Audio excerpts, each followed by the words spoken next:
Yeah, first of all, thanks a lot for coming out today. We're here for our national champion, our 5K indoor national champion, Karissa Schweizer. Tremendous season. I think exciting to see her build on the phenomenal cross-country season that she had. A lot of times it's tough coming off of something like that to actually get better and to actually build on it. And she had a tremendous season, stayed healthy, stayed focused on the process, didn't get a big head from the cross-country championship, and just stayed true to what got her there in the first place. And ran some amazing races throughout the season and set herself up for what she did last weekend. So proud of her. She is certainly a poster child for everything that we want to continue to build here at Mizzou. It's part of our team mantra of Tiger Tough, effort, focus, choice team. She is every one of each of them, and we're excited to see her, what she can continue to do. So I'll let you guys ask questions to Karissa next. Let me jump in real quick because it goes back to after the NCAA meet. Karissa, how was it? How long was it after NCAA cross that coach sat you down and say, "Hey, you know what? This is great, NCAA cross, but guess what? We're gonna, instead of celebrating too much, and we're gonna relax and take this break, a couple of breaks. How about we keep training and let's go to Boston and run 5K and try to get a fast time." How long was that time? And were you excited about keep training again, or were you like, I just won a national championship, I want to relax and celebrate for a while? And were you convinced right away that keep training for a couple weeks and try to get a fast time in Boston right away in early December, a couple weeks later, or were you on board with that right away, or were you did it take you a little convincing to get on board with that?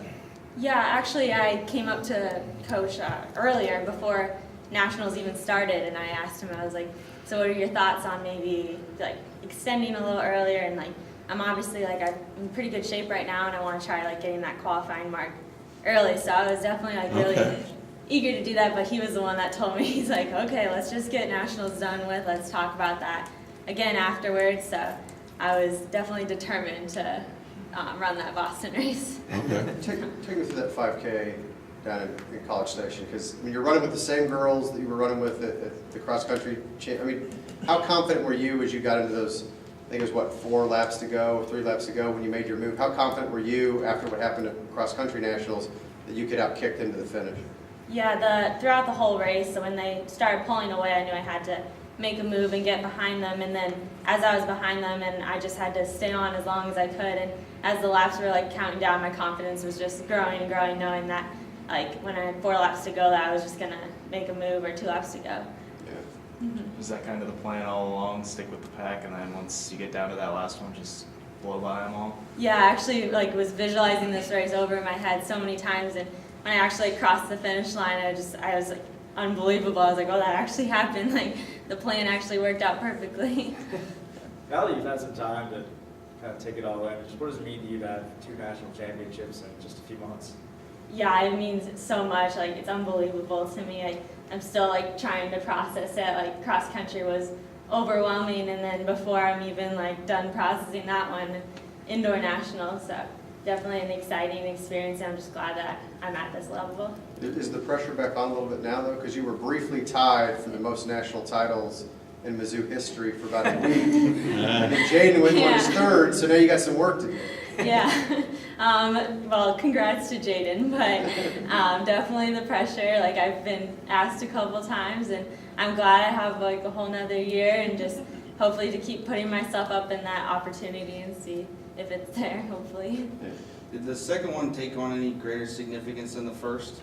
Yeah, actually, it was just kind of one, I was really nervous going into that one, knowing like the first one I was nervous, but like this one I knew I was one of the top contenders, and I had a lot of like unspoken pressure, and I was just really like crossing that finish line was just like, I thought like maybe it wouldn't be as special, but it was like just as special as the first one. So what's the plan now for outdoor season? The plan was I took a couple times off, slowly building and racing again in a week and a half at Stanford. Okay. Did you feel? So you're taking some time out right now? Yeah, I've been just like not working. First workout today actually.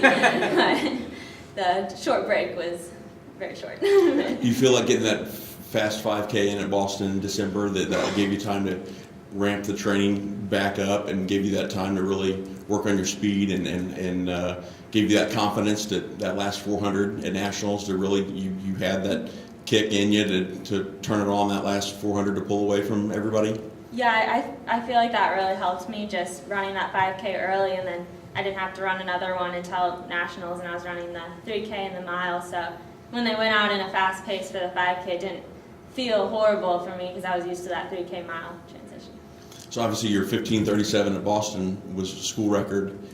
Did you think 15:19 that you were capable, another 18 seconds PR? Did you think you were capable of No, that? I definitely did not think of that, but I was trying not to listen to the splits or the time as much. But yeah, definitely surprised myself. And how does that make you feel that you're 5th on the collegiate all-time list and only, I think 6-7 seconds away from the collegiate record with another year to go? Yeah, crazy, just because I've always looked up to those girls that had those collegiate times, and to tell me when I was younger that I was going to have the 5th fastest collegiate time, I probably would not have believed that. And Mark, what do you think? With a year to go, she's still got 4 seasons left. Sky's the limit for her? Yeah, sky's the limit. I think everybody's asking us, like, what are you guys going to do next? Are you moving up to the 10K? And, I think certainly post-collegiately, with everything that's transpired, even before that, I think Karissa was kind of had the back of her mind of running professionally at some point when she was done. And, I think as she gets closer to that transition, her future is definitely in the 5K and the 10K. There's no doubt about it. And, I think kind of like our philosophy early in their careers right now is to kind of, when freshmen and sophomore come in, we kind of keep them down below their ideal race distance just to work on that change of rhythm, change of speed, giving them the tools they need to be able to win championships like she just did. So we run a lot of shorter stuff. So she didn't run her first 5K indoors until Boston. That was the first 5K she had ever run indoors at Mizzou, and it was her junior year. So, and I think a lot of that work in the mile and the 3K and even 800s earlier in her career, kind of helped prepare her, along with all the other ancillary stuff that we do in the weight room with Coach Eileen and all of the the speed agility stuff that we do each week. I mean, everything has kind of contributed to that kick, that she's known for now. And so as we look to the future, and this year, certainly we'll probably stick to the 15 and the 5 outdoors, and I think she can really run a lot faster than 15. She really only ran one competitively fast 1500 as a sophomore, and she ran 4:17. And if you look at the world-class 5K runners, they can all run 4:0 something, 4:0 low. And I think she's capable of running 4:0 something this outdoor season, and we really want to be able to do that before we make that jump up to 10K. So maybe by her senior year we can talk her into it, just to prepare her for moving on. But she's got the wheels to be a world-class 5K runner, and she definitely has world-class 10K speed. So that 15:19 also qualifies her for the it's a world championship age standard. So if she finishes at the top 3 at the U.S. championships at the end of June, she'll be representing the United States at the World Championships. Coach, just during the race, just what was the whole process like for you watching her run? Well, Steven and I stood next to each other, and we were trying to calm each other down because it's a long race, and there was a little bit of early anxiousness, just because one of the plans was to make sure that we conserved energy and were really emotionally controlled early in the race, and she definitely took that to heart, because all of a sudden she found herself behind the Penn State girl, and after the mile, and that gap started to get bigger, a little bit bigger each lap between Roar and Finn started pulling away a little bit. She was just chilling back there behind the Penn State girl, and pretty soon we're like, Steven, I think that gap's getting a little bit bigger. And he's like, yeah, it's definitely getting bigger. And so the first lap we kind of said, hey, keep your eyes up on the leaders, lead back. And he kind of looked over at us like, she's got this. I'm like, all right, good. Next lap we're like, all right, go get him. And so she quickly zipped out and closed that gap. And as soon as she got on the back of those front 2, we knew it was just a matter of time, because she looked so good. I mean, she just looked so comfortable. Just perfect race, and set herself up for that big kick. And when she hit the gas, I mean, there was no way anybody was going to go with them. She put 8 seconds on them in the last 400 meters, that's pretty hard to do. So yeah, perfect race, executed perfectly by Karissa, and a lot of confidence and poise. Were you known for your finishing kick when you were in high school, or is that something that you have developed a little bit more up here at Mizzou? Definitely have developed it more here along with my form in high school. Yeah. I've always kind of struggled with the end of the races, just kind of being completely out of gas and just not being able to finish strong like I have now. Just definitely working on relaxing in the beginning of the race and gearing up for that last bit. So what kind of things have they done to help teach you that kick? I mean, he talked about building you up. I mean, was it as simple as that, or were there other things, maybe some mental stuff too, that kind of helped you learn how to finish races like you do? The confidence has definitely helped in building on throughout, and just trusting the process and trusting all the little speed works, like and the strides and the Wednesday practices with all the hurdles, the stuff I don't like. Just to keep working at it, and eventually it all paid off. So what are these hurdle, is it?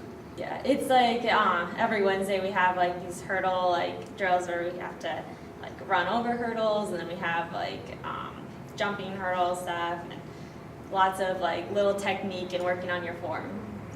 Do you have like a sense or a feel of what time you're going to go, or do you kind of just wait for the race to play out? I really enjoy races that I don't have to worry about the time, and I just go out there and I see the leaders and I'm just racing them. And that's all that's on my mind, and usually the time comes with it. Chris, how tough was it to come back the next day and take third in the 3K after the 5K, winning second? Oh, sorry, my bad. Definitely tough because I went in there and my time was, I think, like 12th or something going into it, and I knew I had a lot of like pressure from the 5K dropping down a bunch of time that people were like, oh, she's like expected to maybe win this, and I just kind of took it with a grain of salt, and I was like, oh, it would be awesome if you could win this one too, but just wanted to go out there and race it, and I'm happy with second. At what point did you want to jump in and decide to push the pace and decide, okay, I'm comfortable leading this? And was that before the race, or did you say, okay, pace is lagging, I'll be comfortable and to jump and I'll push the pace and go from there? Yeah, I got pushed to the front, and that was one of the plans, that there's a lot of people with a lot of speed in that race, so being pushed to the front wasn't necessarily a bad thing, and just kind of, he told me just to be comfortable in the front, and just, I didn't necessarily go that fast of a pace when I was pushed up there, but I just kind of tried to stay as comfortable as I could, and then someone took over and I just got ready for when the pace was going to change. How much different is it, like in the 5K when you're stalking and you can kind of decide when to go, versus the 3K when you go and then you have to kind of, you know, somebody might be stalking you? I mean, just how much tougher is that? Way different of a race, and I like the stalking instead of being stalked, and definitely being pushed in the front of the 3K. I was like, oh, this is just karma for what I did yesterday. So did you learn anything from that race about how to run from the front that you think could pay off next time? And maybe, I think she got you by just a few meters there at the end. So did you learn something about how to handle that situation next time? Yeah, I learned a lot in that race, and just handling that situation. I could definitely be running a little just more aggressive in the front, and pushing the pace probably a little bit more, just being more ready for when that move's made. How sore were you going into that 3K? Surprisingly not crazy sore, but when I started a couple of my strides, I was like, oh, I'm feeling the 5K a little bit, but I just tried to push it out of my mind. So, but really sore after both of them. Could you tell that Dani Jones was bearing down on you on that final home stretch in that 3K? Yeah, I knew she was coming, so I was like, just a little bit more, but. Yeah. I know you're not one to really look at the rankings, but knowing that you probably were one of the favorites, did you have to do anything special to kind of calm yourself down before that 5K race? Yeah, I hate looking at, if I see anything with an article attached to it, I don't read it at all, because I don't want to know that someone is predicting that someone else is going to beat me, or that this person is going to be have a better kick than me, just because it's a race and it's different and the rankings don't really matter. So. Time for a few more. You've definitely decided you're going to go to the U.S. Championships in June? Yeah, that's hopefully the plan. Hopefully I'm in Healthy, shape and feeling good at that point. Coach, what was it like, obviously, cross nationals? You were probably the 400-meter mark cheering her on, and then you've got 6 other girls that you got to worry about, and she's making a big curve, in about 4th place when you're cheering her on, and you don't find out that she's won until you get on the phone with your wife. Here, from pictures that you post on Twitter, it looks like you're seeing her cross the finish and see it 20 meters away. What was it like to see her actually win this time? Yeah, it was nice. It was nice to be able to enjoy it, because it was, other than in her falling off the track or getting tripped by somebody, she was passing. And which, by the way, in the 5K, for some reason on the women's race, they didn't move people out to lane 2 as she was passing. She was passing in lane 2. On the men's race, when Cheserek was running, man, all those people were out in lane 2 and 3. He had a clear sailing in lane 1. Actually, might have run even faster had you been in lane 1. But it was great. It was great. It was just watching her. We knew when she hit the gas. We knew what she was capable of doing, and we knew she was going to bury those 2, Anna and Erin, when she went. So we were fired up, but we just wanted to see her get across the line. So it was really fun to watch her and just see her do her thing, because like in that 3K, she just needed some running room. Yeah. I think the biggest thing in that race was we really didn't want to take the lead that early. She kind of got forced into it because the Indiana girl just came to a complete stop almost. Right. And then when the Stanford girl went around her, she kind of got boxed in, and we just never could get out of that box. So I think the biggest thing we talked about there is just trying to figure out how to get to the outside so that you can get some running room when you're ready to go. And I think we get in that situation again, the move is going to be from a little further out to try to take a little sting out of somebody like Dani Jones's legs. We've got to give a lot of credit for closing at 30 point. I mean, that's ridiculous, and she closed at 31. Yeah. That's ridiculous, and so yeah, I think she learned a lot from all that, and it was really exciting to see her run both races, and she scored 18 points at the NCAA meet. That's incredible. That's just absolutely incredible. 9th place finish, where does that rank? Eighth place as a team, 8th place as a team. She carried the flag for the Tigers. It was awesome. It was great. And Chris, as athletes or high school runners, you dream of scholarships and maybe making it to nationals or being all-conference or conference champion. I mean, you were an excellent high school runner. Come from a great Dowling Catholic program. Probably 454 equivalent 1600, 1038 equivalent 3200. Probably not an elite or all-American. You got Katie Flood and Ashley Decker, who were ahead of you at Dowling Catholic, that were all-Americans in high school.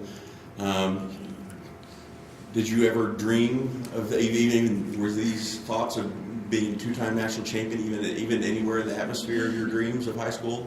No, definitely not. I was just chasing those state titles, and it always seemed like when it came down to the state time, I always got unlucky with being sick or something happened. Like some other girl was just amazing that year, and it never seemed to be like my time. And I was like, just keep getting unlucky, but I guess just had to patiently wait until college.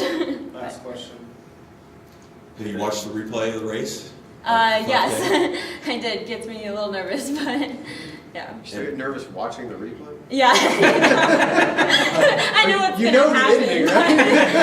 I don't know.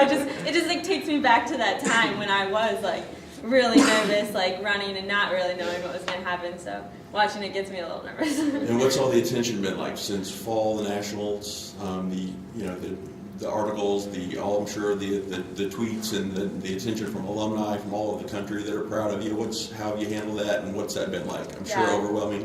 Yeah, it's been great. I honestly was surprised with how many people have seen the race or reached out to me, and the alumni that have reached out to. It's just been a great support system. Okay, thank you guys. Thank you.